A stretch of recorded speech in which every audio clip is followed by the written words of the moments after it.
Fellow Kenyans, on the 9th of August of 2022, Kenyans participated in an election that ushered in new leaders at all levels of our governance realm. Following a dispute in the presidential election, a petition was filed in our Supreme Court for determination of validity of the results, and the Supreme Court has today pronounced itself on this matter.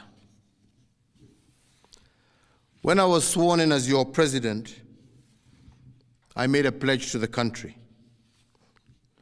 a pledge to uphold the rule of law and the decisions made by the judiciary on all matters appertaining to our governance.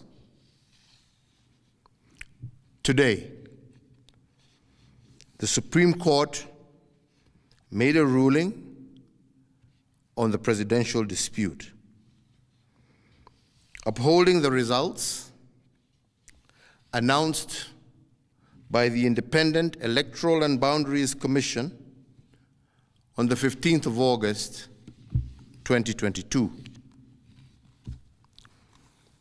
And in keeping to the pledge that I made to uphold the rule of law when I took the oath of office, I commit to executing the orders of this court to the letter. The process of handing over is in progress through the Assumption of Office Committee, which actually has already begun its work as of August 10th, 2022. And indeed, it is my intention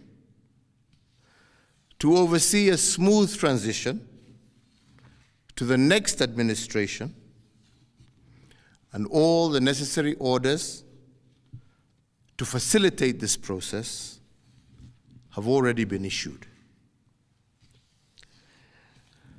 And because democracy is a work in progress, I urge the country to respect the institutions that midwife our new leaders.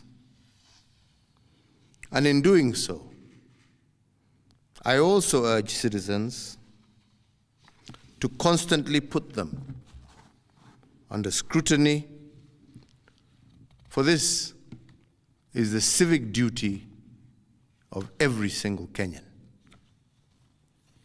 In particular, this civic duty requires every citizen to constantly put the truth presented by our constitutional institutions to test.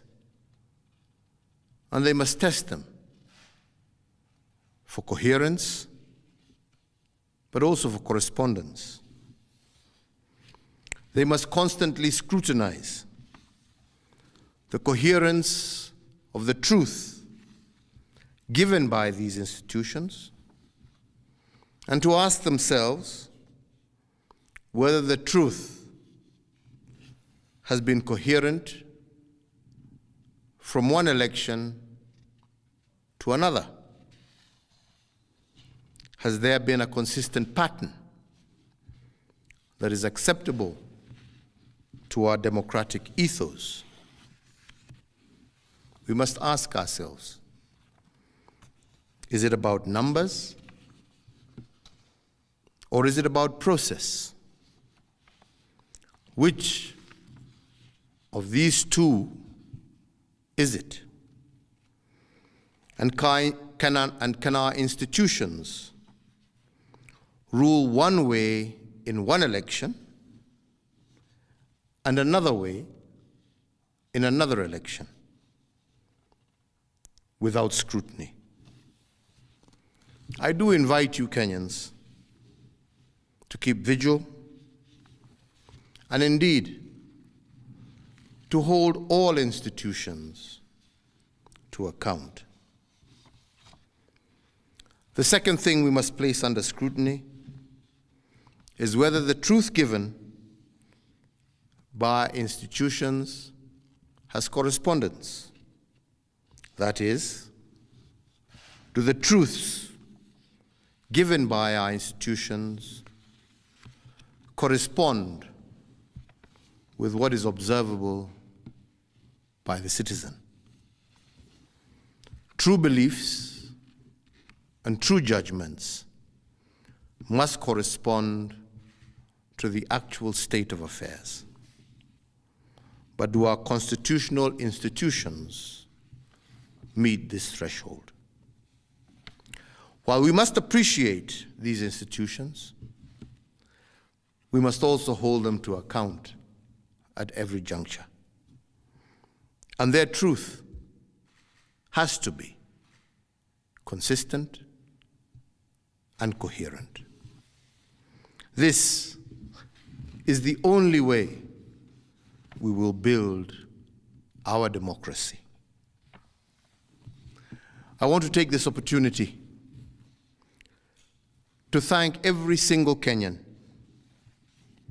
for holding a peaceful election. And for this, I want to thank God, and I want to thank our political parties, but I also want to thank every single individual Kenyan for bringing us thus far. I want to wish well all who have won as they guide our country into the future. And I thank you all for the opportunity to serve, and I say, may God bless you all, and may God bless this great Republic of Kenya. Asante.